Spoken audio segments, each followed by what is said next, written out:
Selamat datang di channel Rumi Topik. Ada baiknya sebelum mendengarkan, posisikan terlebih dahulu tubuh Anda dengan nyaman. Tenangkan perasaan Anda, santai, rileks, dan disertai dengan mengucapkan basmalah.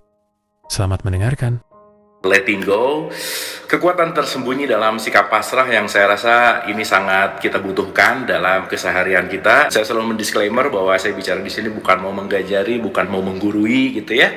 Tetapi kita di sini semua sesama murid yang sama-sama belajar, sesama murid yang terus mau bertumbuh, dan selalu mendisklaimer bahwa tidak untuk meyakinkan apapun. Ini hanya jalan untuk teman-teman bisa masuk ke kesadarannya masing-masing.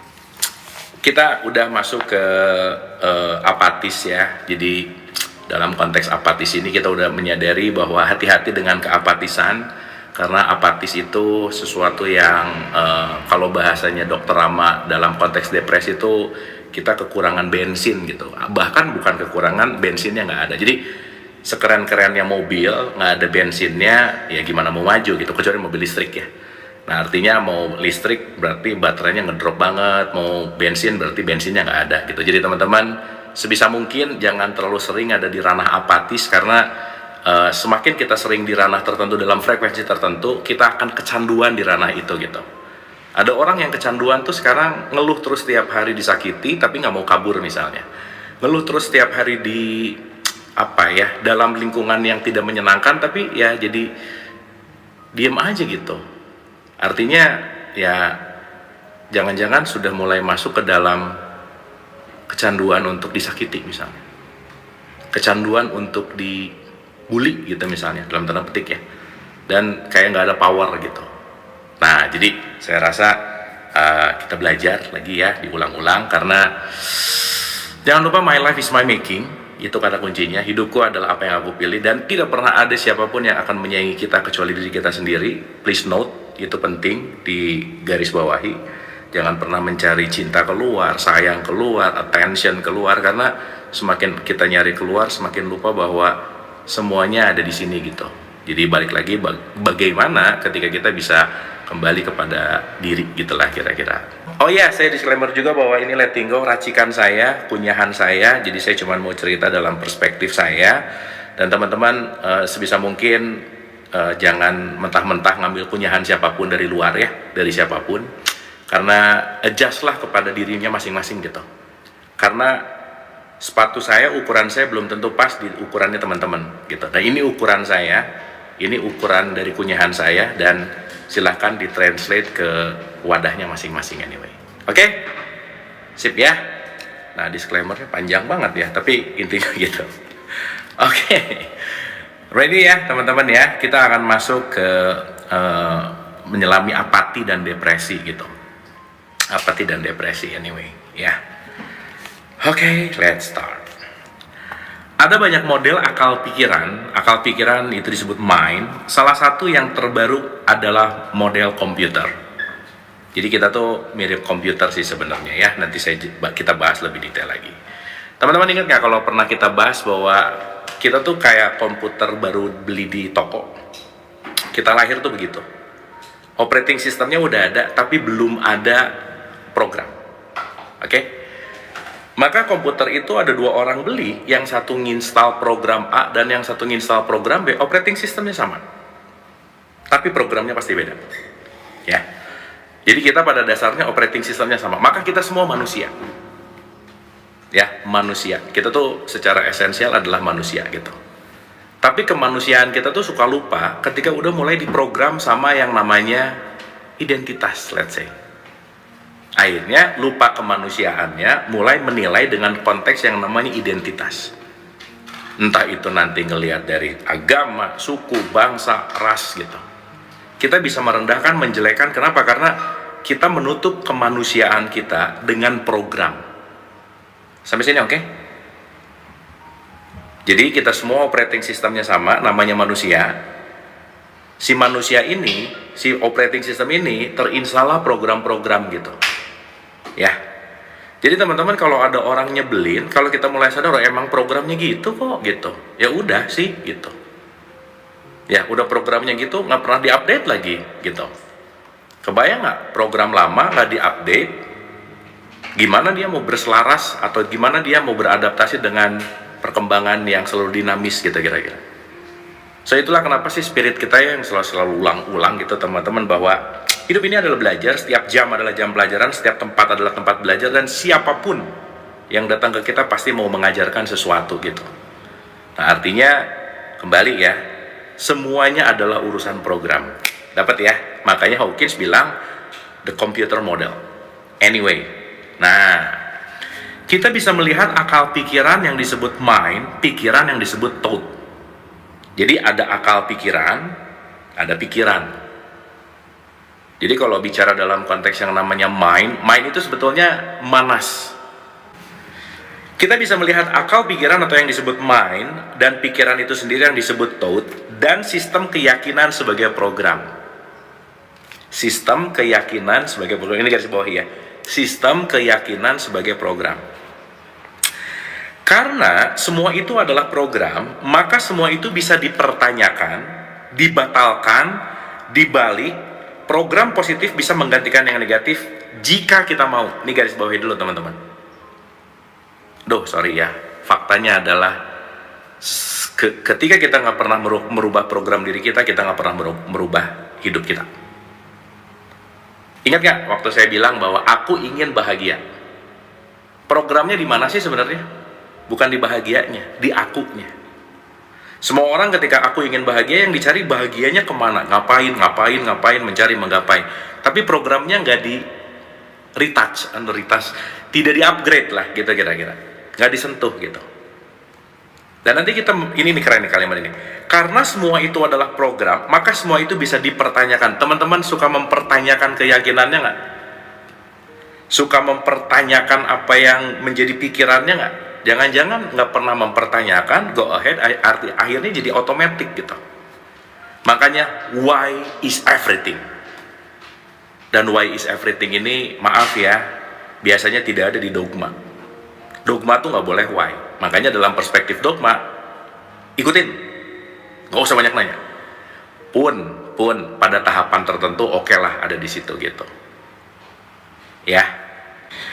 Karena semua itu adalah program, maka semua itu bisa dipertanyakan, dibatalkan, dan dibalik. Program positif bisa menggantikan yang negatif jika mau. Jika apa?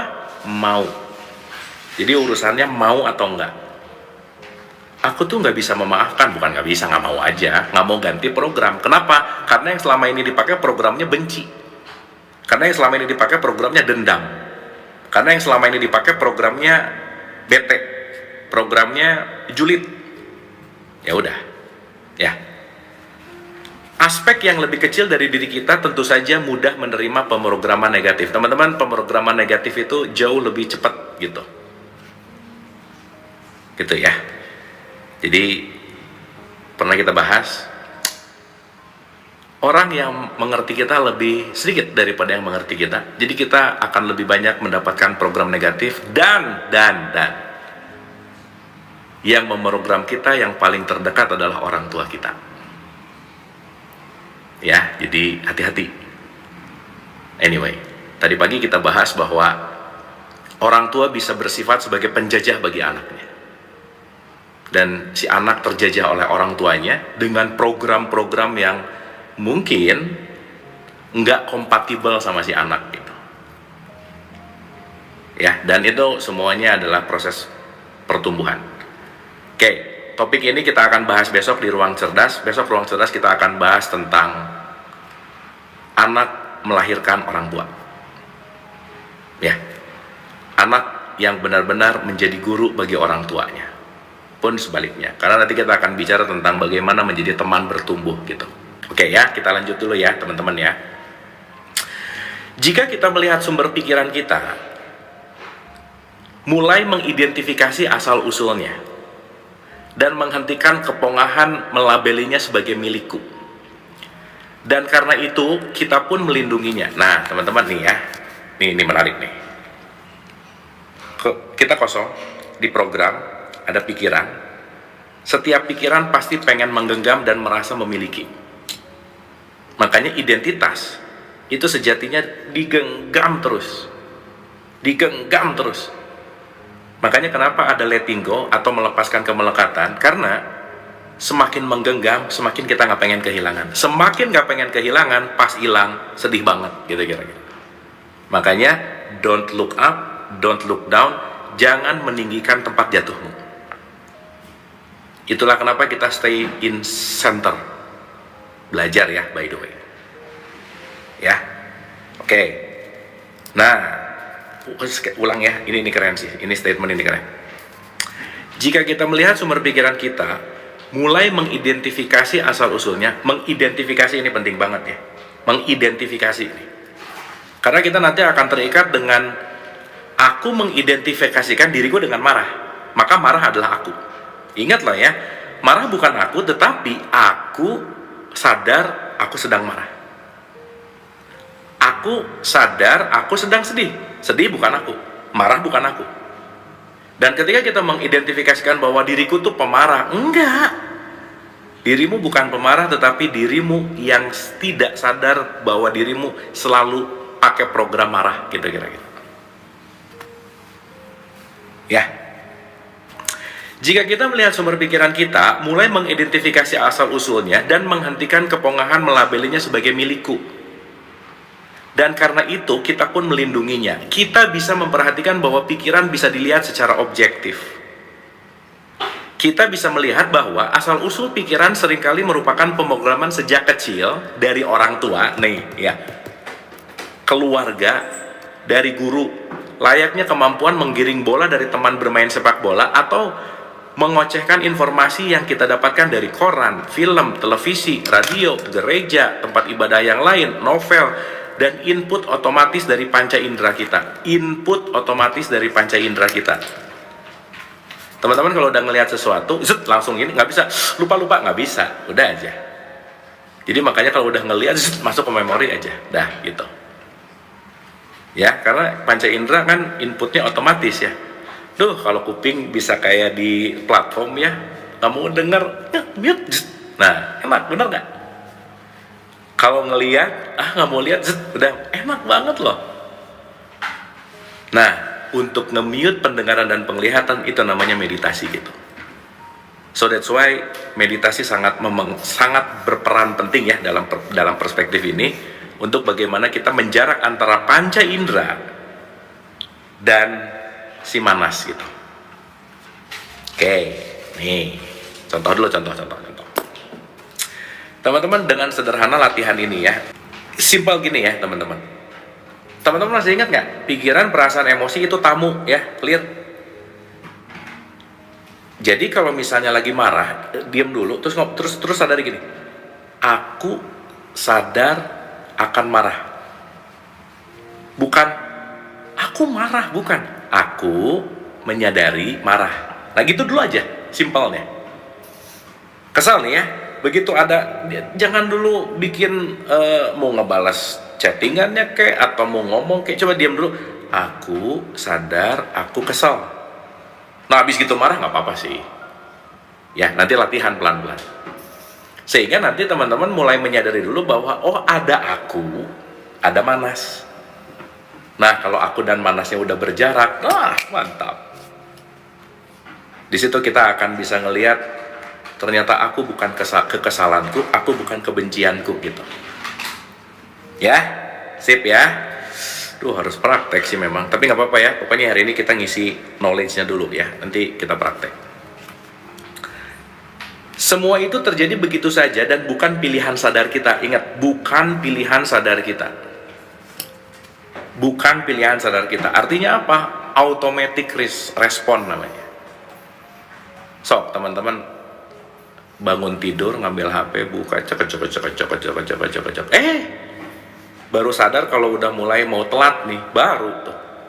Itu dari bangun tidur sampai sadar telat. Lagi di mana kita? Kita diambil alih oleh ilusi. Kita diambil alih oleh thought. Kita diambil alih oleh, teman-teman saya pakai kata-kata ya, tapi ini kata-katanya agak serem sih, tapi jangan aneh-aneh mikirnya ya. Kita diambil alih oleh pihak lain. Pihak lain. Nah, pihak lainnya itu apa? Habits. Habitsnya apa sih? Kebiasaan. Pihak lain itu apa? Attitude kita. Ingat ya, tubuh kita ini udah ngerekam semua kebiasaan kita, jadi tubuh kita itu mau melakukan replaying, mengulang-ulang. Jadi tubuh tuh kalau pengen berubah, oh nggak, susah. Kalau bangun tidur langsung marah, tiap hari gitu, tubuh udah nagih. Pas bangun tidur mau belajar sabar, tubuh, woi, jamnya marah nih, marah dong. Nah gitu. Marah dong. Nah gitu. Ya, sip ya, itu penting banget tuh. Bukan hanya itu, karena ketidaksadaran, ketidaktahuan, kepolosan, dan keluguan kita, ditambah sifat pikiran itu sendiri, kita pun pada akhirnya bagaikan tempat pembuangan sampah negatif yang lazim ada di dunia. Lebih jauh, kita menyimpulkan bahwa itu berlaku pada kita secara personal. Ketika kita menjadi lebih sadar, kita mulai menyadari bahwa kita punya pilihan. Nah, ini harus didalamin dikit ya. Saya ulang ya teman-teman, ini punch point banget nih. Ketika kita menjadi lebih sadar, kita mulai menyadari bahwa kita punya pilihan. Contoh, begitu ada orang nyebelin, detik itu saya punya pilihan untuk nyebelin balik atau memaafkan. Pihak lain kontrol nih, nyebelin balas aja, udah, jadi kayak nggak ada pilihan bahwa saya harus marah gitu, nggak ada pilihan bahwa saya harus membenci lagi. Kenapa? Dikasih tahu sama orang tuanya, nak, kalau kamu gini kamu balas, dikasih tahu sama lingkungannya, kalau kamu gini kamu balas, dikasih tahu sama siapapun di sekitarnya, kalau kamu gini kamu balas. Jadi program. Sama lah, saya ulang-ulang ya, sok nih ke rumah makan, lihat menu kayak yang lihat semua. Pesan apa? Nasi goreng. Ujung-ujungnya nasi goreng. Padahal di situ ada 20 menu. Ke situ lagi gitu. Makanya kan nasi goreng itu menu hopeless ya. Kalau udah hopeless, udah nasi goreng gitu. Gitu kira-kira. Sip ya. Bosen tapi dipilih terus, coba gimana? Aneh nggak? Aku tuh nggak mau disakiti, tapi teradiksi disakiti gitu misalnya. Ya, itu penting loh. Makanya saya jadi ingat satu statementnya, ada kata-kata bahwa seorang anak nggak boleh bilang sama orang tuanya, nggak boleh membentak. Tuh jelas tuh ada di kitab suci gitu ya. Seorang tua tuh suka mikir, kamu kalau ngebentak nih, kamu menyalahi ini. Iya bener sih. Anak nggak boleh ngebentak orang tua, tapi orang tua juga jangan mancing-mancing anak ngebentak dia dong, gitu kira-kira. Jangan-jangan sih orang tuanya mancing mulu, jadi dibentak. Kenapa dia dibentak? Mancing sih, gitu intinya. Kenapa? Karena benar nggak ada pilihan lain gitu. Ya teman-teman, sampai sini oke ya. Bagi siapapun orang tua, stop jadi penjajah, udah gitu aja. Kita bisa berhenti tunduk pada pikiran kita. Nih, kita bisa berhenti tunduk pada pikiran kita. Mulai mempertanyakannya dan mencari tahu apakah memang ada kebenaran di dalam pikiran-pikiran kita untuk diri kita sendiri. Teman-teman, ini garis bawahi ya. Ini pikiran tuh ada kebenaran buat saya nggak ya gitu. Jangan-jangan ini kebenarannya bukan buat saya, tapi kebenaran universal yang saya pas-pasin sama diri saya. Akhirnya kan jadi banyak validasi ya. Aduh, kenapa gini? Nggak, takut. Kenapa? Kayaknya nggak gitu deh. Orang lain juga nggak gitu. Akhirnya semuanya jadi pengen seragam gitu. Kondisi perasaan apati terkait dengan keyakinan. Si keyakinan teh memang paradoksnya, di satu sisi good, di satu sisi juga killing you gitu. Sama kayak love lah. Queen selalu mengatakan, too much love will kill you. Jadi biasa aja ya. Hati-hati. Sesuatu yang berlebihan gak bagus lah ya. Nah, di tengah-tengah aja gitu. Nih, saya ulang ya. Kondisi perasaan apati terkait dengan keyakinan. Aku tidak mampu.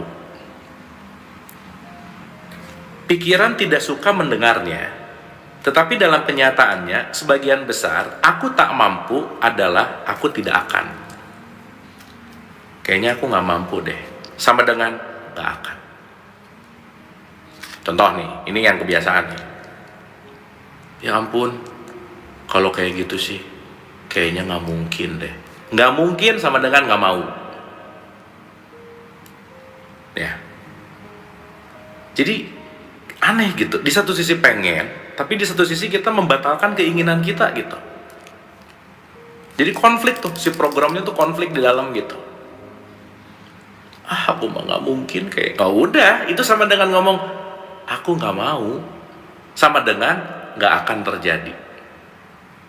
Coba saya tanya dulu ya, teman-teman, termasuk sering nggak kalau ada apa-apa langsung responnya kayaknya nggak mampu deh?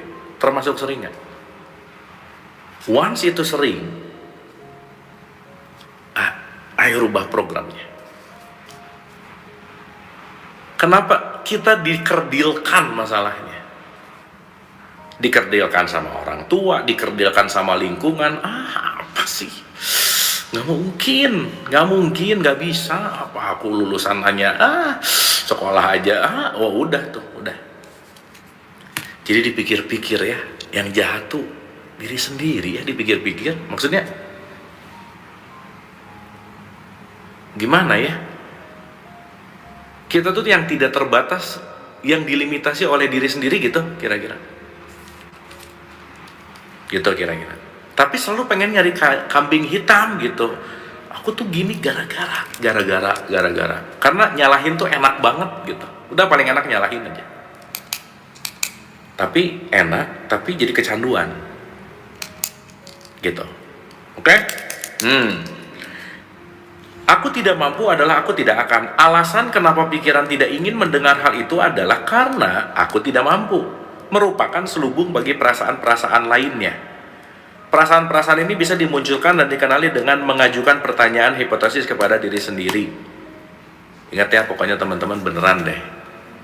Dulu tuh ngomong sendiri dianggap orang gila, tapi ternyata penting loh.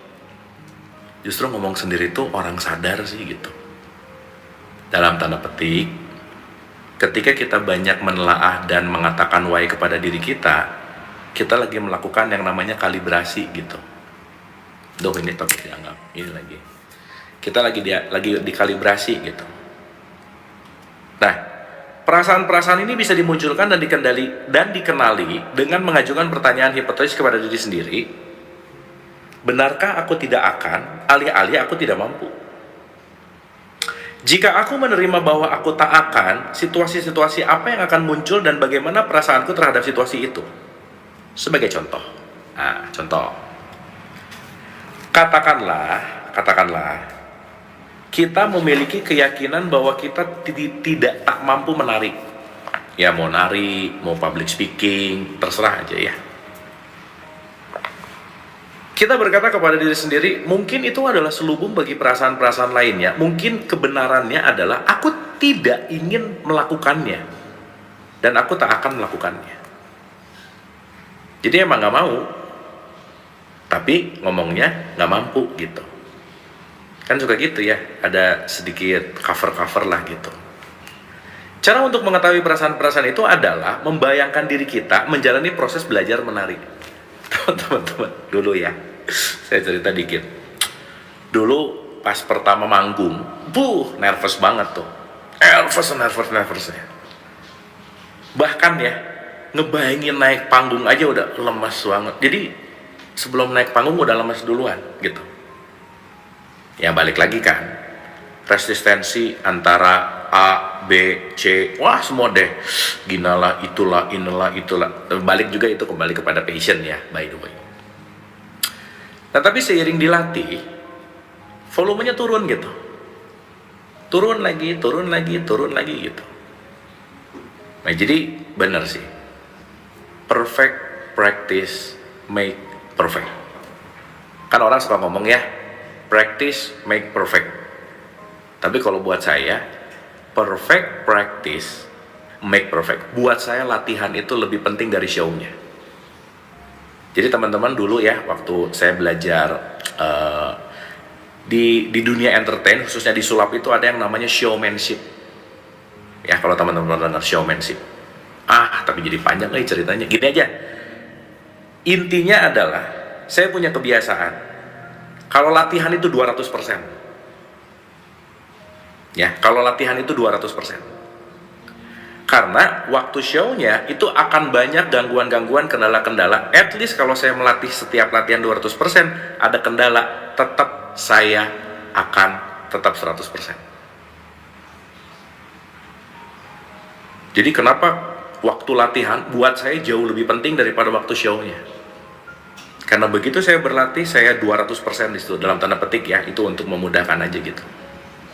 Jadi begitu di real time-nya, begitu di real show-nya, entah nanti ada kendala teknis lah, ada apalah, ada apa, kalau saya persiapannya 200%, begitu turun ke real action-nya, at least jadi 100% gitu. Ya, jadi jangan remehkan kekuatan latihan, teman-teman. The power of practice is everything. Everything. Dan yang kita latih akan menumbuhkan. Kita latih dalam berbagi akan tumbuh. Jadi latihan itu tidak mendiskriminasi mana baik mana buruk. Teman-teman latihan hal buruk tumbuh. Jadi latihan nggak tahu ini hal buruk hal baik, nggak peduli buat si latihan. Pokoknya aku akan menumbuhkan apa yang kamu latih gitu. Ya. Oke. Cara untuk mengetahui perasaan-perasaan itu adalah membayangkan diri kita menjalani proses belajar menari. Ketika kita melakukan itu, semua perasaan yang terkait akan muncul. Entah nanti jadi rasa malu, oh ternyata sih bukan takut, ada malu sih gitu. Kebanggaan, kecanggungan, upaya keras untuk mempelajari keterampilan baru, dan keengganan untuk menghabiskan waktu dan energi. Jadi kadang keburu malas dulu, ya itu tadi ya, memang manusia cenderung pengen ngeluarin energi sekecil-kecilnya, pengen mendapatkan keuntungan yang sebesar-besarnya, alias maruk itu namanya ya. Gitu. Nah, saat kita mengganti aku tak mampu dengan aku tak akan, kita mengungkap semua perasaan ini yang kemudian bisa dipasrahkan. Nah, ini penting. Kita melihat bahwa belajar menari bermakna kita harus rela melepaskan kebanggaan diri. Kita melihat harga yang kita tanggung dan bertanya pada diri sendiri, apakah aku bersedia terus menanggung harga ini? Apakah aku bersedia melepaskan rasa takut jika tidak berhasil? Apakah aku bersedia melepaskan perlawanan terhadap upaya yang diperlukan? Apakah aku bersedia melepaskan kepongahan sehingga aku bisa memberikan diriku menjadi canggung seperti pelajar tari? Bisakah aku melepaskan kekerdilanku dan bersedia membayar untuk pelajaran tari yang menyempatkan waktu? Ketika semua perasaan yang terkait dipasrahkan, menjadi jelas bahwa alasan utamanya adalah keengganan, bukan ketidakmampuan. Ya bilang aja nggak mau gitu. Bukan nggak mampu, nggak mau gitu. Ini Hawkins panjang banget ya contohnya, tapi ini detail sih. Jadi ternyata emang nggak mau sih gitu. Dan maaf ya, banyak orang yang sekarang susah bilang nggak mau. Kenapa? Nggak enak. Duh, kalau jadi nggak enak, jadi mau. Jadi pura-pura mau. Jadi kepaksa mau gitu. Habis itu kepaksa maunya lama lagi, tersiksa aja gitu. Ya teman-teman ya, harus diingat bahwa kita bebas untuk menerima dan memasrahkan perasaan kita, dan kita bebas untuk tidak memasrahkannya. Itu juga bebas ya, mau dipasrahin silakan, mau enggak juga nggak apa-apa. Kenapa? Konsekuensi ya, konsekuensi. Saat kita memeriksa aku tak mampu dan mengetahui bahwa sesungguhnya itu adalah aku tak akan, tidak berarti kita harus melepaskan perasaan-perasaan negatif yang menyebabkan aku tak akan. Kita bebas untuk tidak melepaskannya. Kita bebas untuk terus bersama kenegatifan selama yang kita inginkan. Tidak ada hukum yang mengatakan bahwa kita harus lepas dari kenegatifan kita. Teman-teman, tidak ada hak, tidak ada keharusan untuk melepaskan negatif. Karena kenapa? Segala sesuatu perlu ada yin yang positif dan negatif. Bukan menolak, tapi hidup bersama. Aku nggak mau negatif. Tapi hiduplah bersama sang negatif. Ketika dia hadir, disadari. Ya jangan dipilih, gitu maksudnya. Ya, kita adalah agen bebas, free agent. Ya, free agent. Tapi ada perbedaan besar dalam konsep diri kita ketika kita menyadari bahwa aku aku tak akan melakukan sesuatu adalah perasaan yang sangat berbeda daripada berpikir bahwa aku adalah korban dan aku tak mampu. Duh teman-teman, benar ya, kebanyakan tuh memang nggak tahu perasaan yang sebenarnya tuh apa sih gitu. Jadi kayak apa ya, aku nggak enak hati, bete, kenapa nggak tahu, pokoknya bete aja gitu ya. Misalnya kita memilih untuk membenci seseorang jika kita mau. Membenci itu karena aku mau loh, membenci itu karena aku mau ngebenci. Tapi tahapan itu kelewat karena kenapa? Habits. Dapat ya teman-teman ya, that's your choice. Kita bisa memilih untuk menyalahkan mereka. Kita bisa memilih untuk menyalahkan keadaan. Tetapi menjadi lebih sadar dan menyadari bahwa kita bebas memilih sikap menempatkan kita dalam kondisi kesadaran yang lebih tinggi, dan oleh karena itu lebih dekat dengan kekuatan dan penguasaan yang lebih besar daripada menjadi korban perasaan yang tak berdaya. Gimana? Jadi pihak lain itu selalu mau menguasai. Sehingga ketika pihak lain yang menguasai, aku berarti tidak menguasai diriku gitu. Berarti program yang menguasai diriku. Nah, disitulah kita belajar gimana caranya aku menguasai program. Ya, at least teman-teman di tahapan ini mekanismenya kita ngerti dulu aja. Dan yang paling penting ketika mekanismenya ngerti, kita tahu kenapa terjadinya seperti ini gitu. Karena kalau mekanismenya nggak ngerti, kita akan blank. Kenapa aku gini ya? Iya, lupa, nggak sadar tiap hari melatih benci, dia mulai nanya, kenapa ya aku jadi pembenci? Lah, kenapa kamu jadi pembenci? Apa tiap hari kamu latihan benci kok gitu. Ya, latihannya yang nggak sadar gitu. Sip ya. Makanya kalau ada orang punya basoka aja, dia akan menggunakan basoka itu untuk menyelesaikan semua masalahnya. Meskipun ada nyamuk yang nempel di dinding, dia bunuh pakai basoka gitu kira-kira. Ya, nyamuknya kabur, dindingnya hancur gitu. Kan nggak pas gitu ya kira-kira. Oke teman-teman, dapat ya. Kita penting untuk berproporsi gitu. Ya, jadi mulai ngerti bukan, kayak ini bukan nggak sanggup, emang nggak mau aja sih gitu. Anyway teman-teman ya, penting nih. Salah satu sifat dari otak kita tidak melakukan pemilihan benar atau salah. Tapi otak kita, dia menyerap nyaman atau enggak gitu. Itu menarik. Jadi yang nomor satu tuh bukan benar salah dulu, nyaman atau enggak gitu. Maaf ya, mau omongan yang ngaco, kalau nyaman nggak apa-apa juga ya, nyaman aja sih, karena urusannya nyaman gitu.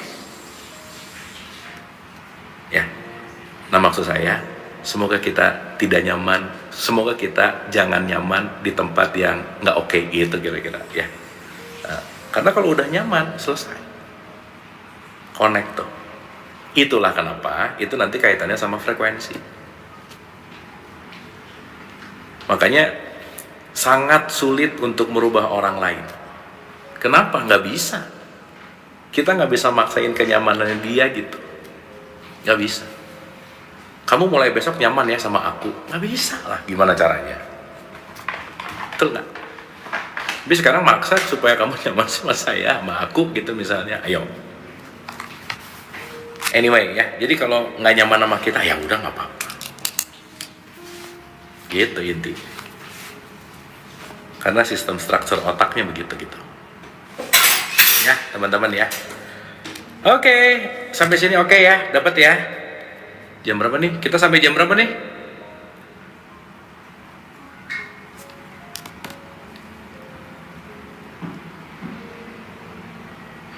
Oke, Oke, sip, dapat ya. Jam 12 atau waktu bobo jauh nanti. Kalau bobo kesiangan, susah bangun pagi, susah download nanti. Oke, teman-teman, mudah-mudahan sampai sini ada insight ya. Mudah-mudahan sampai sini ada insight. Yes. Lanjut ya. Oke, sok dirasa-rasa dulu. Dirasain, direnung-renung lagi. Apa sih yang selama ini ngerasa bahwa aku nggak sanggup deh, yang ternyata nggak mau gitu ya. Dan teman-teman, once latihan terus nanti peka gitu ya. Oke, next on. Nah, berikutnya nih, ini tanggal 17 Agustus ya, 17 Agustus jam, aduh lagi live teman-teman, jam berapa? Oh ini ada ya, 20.30 lah ya, 20 aja. Oke, 2022, yes. Nah, supaya kita ada marking ya. Kan nanti kalau 20 tahun lagi lihat buku ini, aduh 17 Agustus 2024 pernah bahas ini gitu. Jadi kalau nggak ngerti-ngerti juga kebangetan aja sih gitu kan maksudnya ya. Alright, so menyalahkan. Kita masuk ke menyalahkan. Nih ya. Salah satu hambatan terbesar yang harus saya nggak suka pakai kata harus ya, saya kecoret. Perlu. Salah satu hambatan terbesar yang perlu diatasi untuk keluar dari depresi dan apati adalah tindakan menyalahkan. Udah deh. Susah sih memang ya, awal-awal nggak nyalahin tuh susah. Nyalahin tuh hal yang paling simpel. Makanya saling menyalahkan jadi habits gitu. Menyalahkan adalah seluruh masalah itu sendiri. Aku tuh masalahnya dia, bukan masalahnya kamu nyalahin dia, itu intinya. Bagus Hawkins pakai statementnya. Menyalahkan adalah seluruh masalah itu sendiri. Tuh, garis bawah itu. So, kamu sebutin masalah kamu apa? Aku tuh gini, aku tuh gini. Semua masalah kalau dirangkum, di package, di zip satu, banyak nyalahin, udah itu aja. Nggak nyalahin sih, tapi menyayangkan, ya itu beda-beda tipis ya. Aku mah nggak nyalahin, tapi sayang aja sih ya. Tapi sama tuh, emosinya di situ-situ juga gitu. Ya oke. Ya itu tipis sih memang ya. Ya intinya kita nggak mau disalahin gitulah kira-kira. Pengennya bener mulu. Ya. Melihat ke dalam tindakan itu adalah hal yang bermanfaat. Untuk menjelaskan hal ini, kita perlu jujur bahwa ada banyak imbalan dari tindakan menyalahkan. Kita menjadi orang yang lugu dan tak bersalah. Kita jadi mengasihani diri sendiri. Kita menjadi martir dan korban. Dan kita menjadi penerima simpati. Nah, gitu. Orang yang banyak nyalahin orang, dia akan banyak justru quote and quote ya, over empati, over simpati, dan itu akan berdampak kepada dirinya sendiri gitu. Jadi keren Hawkins bilang tentang imbalan ya. Imbalan artinya adalah konsekuensi. Ya. Mungkin imbalan terbesar dari tindakan menyalahkan adalah kita menjadi korban yang lugu dan pihak lainlah yang melakukan keburukan. Permainan ini dimainkan terus-menerus di media, seperti permainan menyalahkan tanpa akhir yang didramatisir dalam banyak kontroversi. Penggeledahan, pembunuhan karakter, dan tuntutan hukum misalnya. Selain akibat emosional, menyalahkan memiliki manfaat finansial yang besar. Oleh karena itu, menjadi korban yang tidak bersalah adalah paket yang menggoda karena seringkali berbuah imbalan finansial. Contohnya, acara gosip. Gitu. Kalau ya menceritakan cerita yang indah, nggak ada kasus, nggak ada gimana, nggak banyak yang nonton. Dulu saya di media ya, boleh diceritain nggak ya? Wah, kayaknya jangan deh, nanti ya. Ada hal yang menarik di balik media itu sih sebenarnya. Ya makanya kenapa tayangan-tayangan ini teman-teman lihatlah ya. Tayangan-tayangan yang mengasihi, menjual derita. Sehingga ketika seseorang kecanduan menjual deritanya, dia justru malah pengen depresi. Kenapa? Dengan depresi aku bisa menjual, dan menjual ini aku akan diperhatikan dan aku akan mengambil keuntungan misalnya. Dan sekarang tuh jadikan aku kan depresi, aku kan anxiety. Jadi kamu kalau tahu aku anxiety, kamu maklum dong kenapa kan aku anxiety. Jadi kalau aku seenaknya, nah gitu kira-kira ya teman-teman. Itu udah deh. Nih nggak boleh di online diceritain ya, nanti kapan-kapan lah. Ada contoh terkenal tentang ini di kota New York bertahun-tahun lalu. Kecelakaan angkutan umum terjadi, orang-orang keluar dari kendaraan, lalu berkumpul membentuk kerumunan kecil. Ya, memberikan nama dan alamat mereka untuk keuntungan finansial mendatang. Para penonton dengan cepat menangkap permainan itu, diam-diam naik ke bagian belakang kendaraan, sehingga mereka kemudian bisa muncul dari depan sebagai korban tak bersalah yang terluka. Mereka bahkan belum mengalami kecelakaan, tetapi mereka akan mendapatkan imbalan. Ya, saya kasih contoh sederhana aja. Teman-teman ingat nggak? Cek deh. Gimana ya omongnya ya? Ya gini ya. Kalau ada kecelakaan, ada apa, musibah apa dan lain, perhatiin ya sama teman-teman, pasti beritanya dipanjang-panjangin. Dipanjang-panjangin. Berapa lama waktu itu kita ngelihat sidang salah satu gitu ya. Ya sidang-sidang gitulah gitu. Dipanjangin. Kenapa? Karena ada rating di situ. Ketika jatuh pesawat, hari ini begini, hari ini begitu, keluar lagi, hari ini begini, hari ini begitu, diulang-ulang, gitu kira-kira. Sip ya, jadi hati-hati juga sih sama media. Media it's a paradox tentu saja.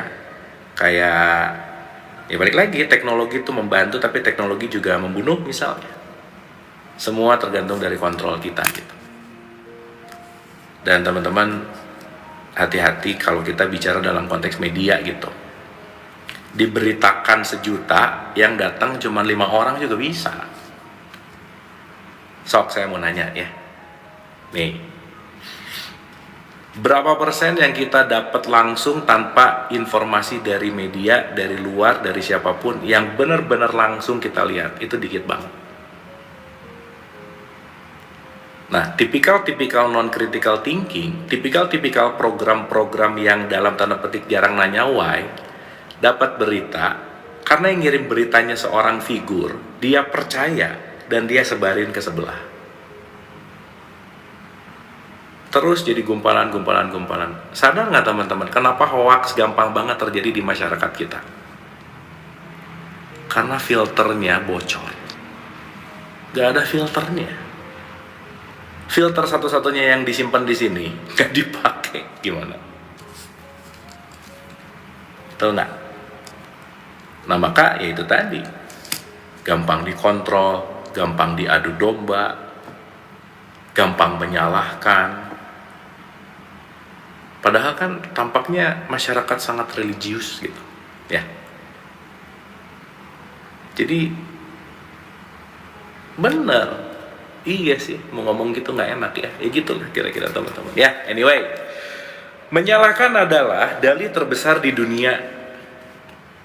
Menyalahkan membuat kita tetap terbatas dan kecil tanpa merasa bersalah. Menyalahkan membuat kita tetap terbatas dan kecil tanpa merasa bersalah. Kamu sih. Kitanya nggak bertumbuh.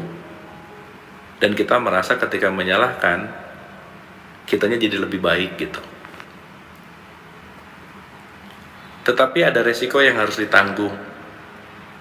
Hilangnya kebebasan. Tidak merdeka. Jadi karena kaitan sama kemerdekaan, salah satu sifat orang yang merdeka adalah gak banyak nyalahin. Aku tuh gini gara-gara kamu. Saya cuma ngomong, kamu yang ngedengerin. Betul nggak? Saya cuma ngasih tahu, kamu yang ngedengerin. Berarti concernnya adalah bukan siapanya, tetapi filternya gitu. Makanya saya selalu mengulang-ulang gini ya teman-teman. Saya bertanggung jawab terhadap apa yang saya ucapkan, tapi saya tidak bertanggung jawab terhadap apa yang kalian pahami. Kan wadahnya beda-beda. Jadi begitu nyalahin, aku tuh gini gara-gara itu tuh gitu. Ya balik lagi sih, ujung-ujungnya apa? Resiko yang harus ditanggung adalah hilangnya kebebasan.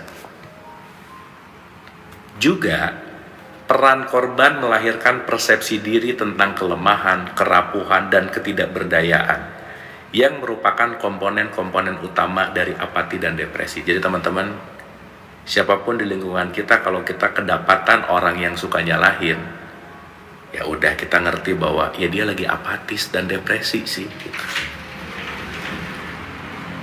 Luka lah gitu, perlu betadin gitu. Jadi kalau ada yang nyebelin, kasih betadin, cuman ngasihnya lah dilempar aja dikit. Ya kan kesel ya, tapi yang lemparnya betadin sih gitu.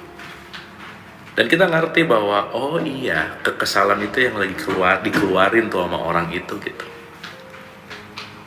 Tapi karena auto respon tadi gitu ya, begitu keluar, wah, saya dulu diajarin balas, gitu misalnya.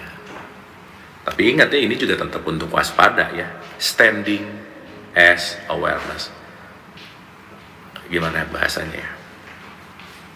Selalu berdiri di dalam kewaspadaan gitu. Kalau bisa betadin yang segede botol kecap gitu. Anyway, langkah pertama keluar dari sikap menyalahkan. Awas nih yang diingat cuman bagian ini. Oh, kalau ada yang nyebelin lempar pakai botol kecap, wah itu bahaya ya, hati-hati ini. Hati-hati ya. Itu mah contoh ya. Awas jangan aneh-aneh ya. Oke. Langkah pertama keluar dari sikap menyalahkan adalah menyadari bahwa kita memilih untuk menyalahkan. Aduh teman-teman, benar ya. Kita penting untuk mulai mengartikan free will itu bukan masalah kita bebas ngapain aja, bukan loh ya. Saya punya free will untuk nyalahin atau enggak gitu. Ya, itu penting tuh. Oke. Orang lain yang mengalami keadaan yang sama telah memaafkan, melupakan, dan menangani situasi yang sama dengan cara yang sangat berbeda. Kita sebelumnya melihat kasus Viktor Frankl yang memilih untuk memaafkan para sipir penjara Nazi dan melihat berkat tersembunyi dalam pengalamannya di kamp konsentrasi. Karena orang lain, seperti Frankl, memilih untuk tidak menyalahkan, opsi itu juga terbuka untuk kita. Kita perlu jujur dan menyadari bahwa kita menyalahkan karena kita memilih untuk menyalahkan. Itu tidak salah, betapapun kita membuat justifikasi atas keadaan. Tapi ini bukan masalah benar atau salah. Ini hanyalah masalah memikul tanggung jawab karena kesadaran kita sendiri. Ini adalah situasi yang sama sekali berbeda untuk melihat bahwa kita memilih untuk menyalahkan daripada berpikir bahwa kita perlu menyalahkan. Dalam keadaan ini, pikiran sering berpikir, jika orang lain atau peristiwa tidak bisa disalahkan, maka akulah yang harus disalahkan. Menyalahkan orang lain atau diri sendiri adalah tindakan yang sama sekali tidak perlu. Ya, teman-teman ya, ingat, semua ada pada pilihan. Kalau nyalahin diri, jadi membenci diri dong. Pasti akan mengulangi kesalahan yang sama dengan orang yang beda misalnya. Pasti akan mengalami perspektif masalah yang sama dengan situasi yang beda. Kenapa? Aku yang salah. Kan tadi bukan urusan benar atau salah, mau bertumbuh atau tidak gitu. Aduh, aku tuh ibu yang gak bener ya. Dah aja. Itu akan muter-muter di level yang namanya guilt. Guilt itu adalah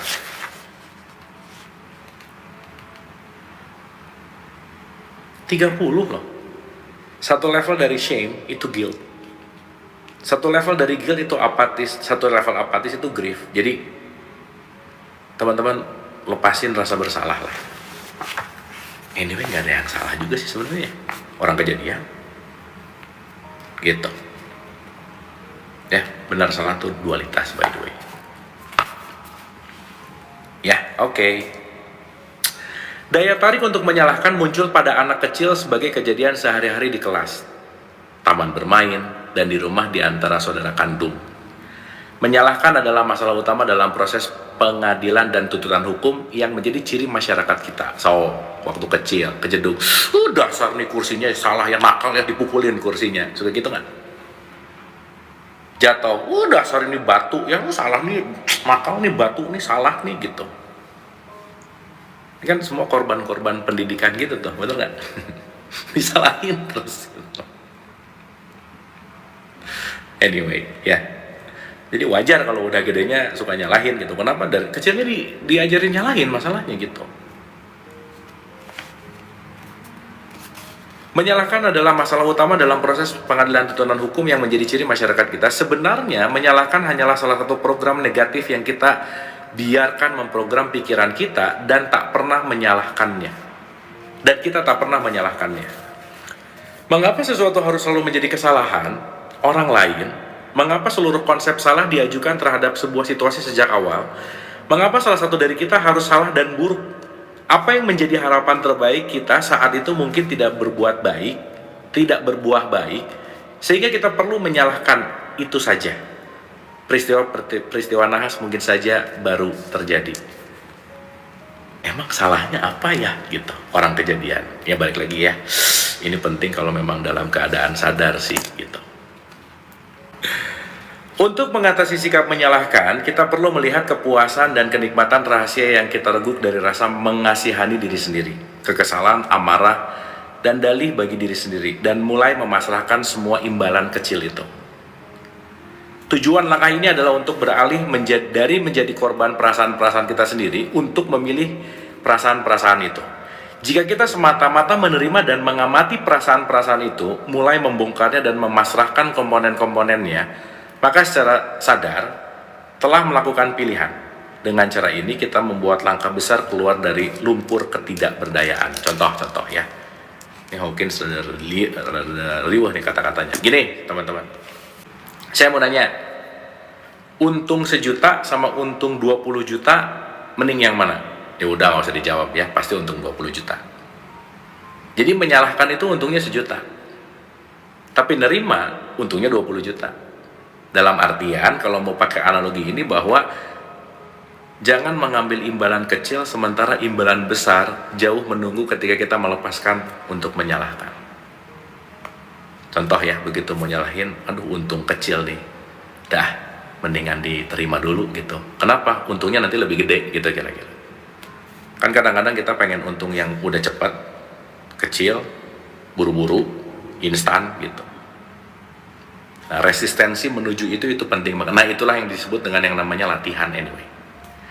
Untuk dapat mengatasi program-program dan perasaan-perasaan negatif, kita perlu melihat bahwa semuanya itu muncul dari aspek kecil dari diri kita sendiri. Bagian terkecil dari diri kita senantiasa berpikir negatif. Jadi saya jadi kepikiran barusan, maaf ya kalau untungnya kecil kan murah ya. Berarti orang yang sering nyalahin orang lain itu orang murah. Nah gitu. Nah jadi teman-teman mulai mikir, saya murah apa mahal ya gitu. Kan kalau mahal kan nggak mau dong nyalahin. Kenapa? Oh sorry mahal nih gitu. Anyway, ya, itu bagus tuh, tulis dapat nih. Nah lanjut. Untuk dapat mengatasi program-program dan perasaan-perasaan negatif, kita perlu melihat bahwa semuanya itu muncul dari aspek kecil dari diri kita sendiri. Bagian terkecil dari diri kita senantiasa berpikir negatif. Sehingga ada kecenderungan bawah sadar untuk berkompromi dengan sudut pandang yang terbatas. Nah, udah bawah sadar, si bawah sadar tuh pihak lain berkompromi sama nyalahin. Oh, udah lengkap tuh. Ya. Tetapi itu bukan seluruh keberadaan kita, karena di luar diri kecil kita adalah diri kita yang lebih besar. Nanti kita akan ngerti ada higher self. Jadi diri kecil itu siapa? Pihak lain. Kita mungkin tidak sadar akan keagungan batin kita. Kita mungkin belum mengalaminya, tetapi bukan berarti itu tidak ada. Nah, berarti yang mahal, dia akan masuk ke dalam esensial kesadaran gitu. Makanya belajar kesadaran pasti mahal. Ditipu dulu, dibohongin dulu, kejeduk dulu. Kurang mahal apa coba? Gitu ya. Jadi beneran perspektif Western tuh bilang tidak ada makan siang yang gratis. Semuanya ada hukum pertukaran. Dikuras dulu, bener. Ya. Jadi kalau begitu kita lagi dalam keadaan itu, langsung melihat, oh oke, ini kayaknya lagi mau ngebuat aku mahal deh, gitu. Jadi orang nyebelin datang, wes ini mau bikin saya jadi mahal nih gitu. Dalam perspektif ceritanya, saya lupa apakah ini Ibnu Arabi atau Rumi atau Tao Te Ching atau mana ya. Pohon bambu lagi ngobrol sama seruling. Pohon bambu ngelihat seruling, enak ya jadi kamu. Aku ini pohon bambu yang gini nih, ya harganya pasti murah. Tapi kamu kan seruling tuh datangnya dari aku, pohon bambu. Tapi kenapa harga kamu bisa 20 juta, 30 juta, 40 juta? Seruling ngomong sama pohon bambu, pohon bambu, aku menjadi seruling karena aku perlu dipotong dulu. Karena aku perlu diamplas, aku perlu dibolongi sampai bolong sehingga bisa menghasilkan bunyi yang indah. Dan pohon bambu baru ngerti kemahalan itu ternyata bukan dilihat dari sesama bambunya, tetapi bagaimana dia bisa menerima yang dianggap selama ini adalah penderitaan gitu. Maka seruling lebih mahal dari pohon bambu karena dia mengalami fase, kalau dalam perspektif ini adalah melepaskan diri kecilnya gitu. Atau dalam konteks di mana higher self gitu kira-kira. Oke, teman-teman ya, dapat ya. Nah, sekarang pilihannya mau jadi pohon bambu atau mau jadi seruling gitu. That's your choice. Keren sih ini. Kita mungkin belum mengalaminya, tetapi bukan berarti tidak ada. Jika kita melepaskan perlawanan kita terhadapnya, kita bisa mulai mengalaminya. Karena itu, depresi dan apati merupakan akibat dari ketergantungan kita pada diri kecil kita dan sistem keyakinannya. Ditambah perlawanan kita terhadap diri yang lebih tinggi, yang terdiri dari kebalikan semua perasaan negatif.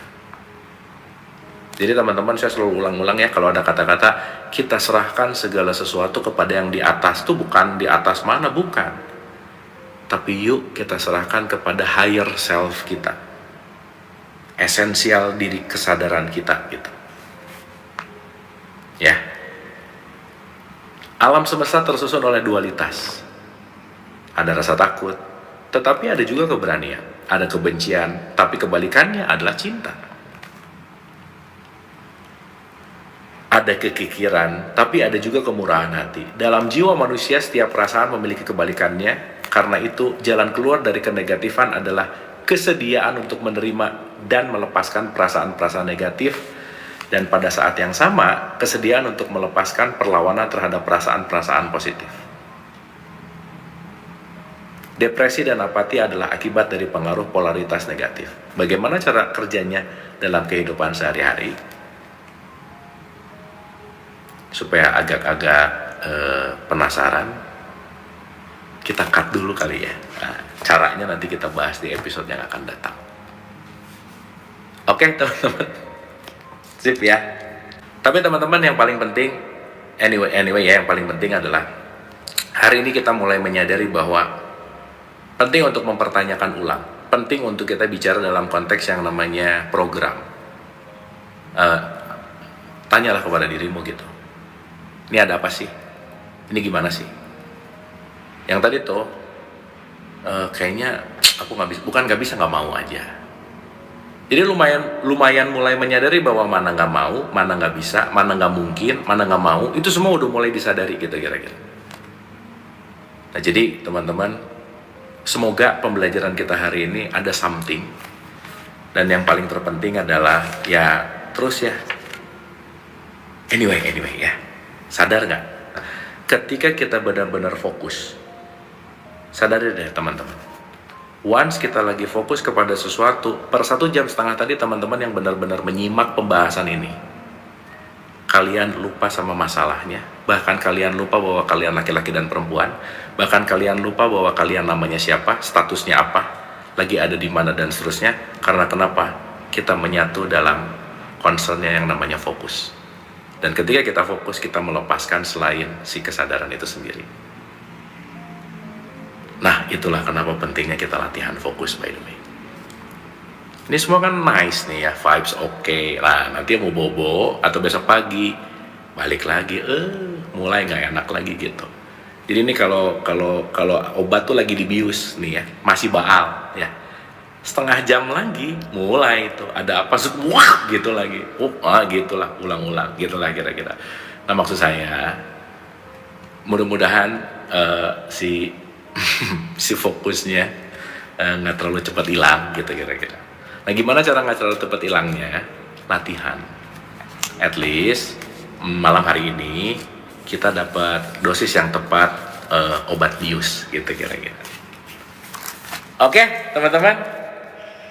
Terima kasih. Semoga sekali lagi ya, ini menjadi pembelajaran yang selalu kita ulang-ulang. Intinya mah pokoknya jangan bosan untuk belajar, dan ya bukan hanya bosan belajar sih, jangan lupa juga untuk latihan. Karena sesuatu yang tidak dilatih kita tidak akan mahir gitu. Oke teman-teman, terima kasih, sampai ketemu di Letting Go 23. Love you all. Anda telah menonton video ini hingga di penghujung video. Semoga video ini bermanfaat untuk Anda, serta dapat menjadikan diri Anda lebih baik dari hari kemarin. Nantikan video kami selanjutnya. Terima kasih. Bismillah. Assalamualaikum warahmatullahi wabarakatuh. Bulan yang telah menguasai hati. Apa kalau hakikat cinta ini bila kita lihat levelnya isinya para kembali yang isinya karena kita antara teman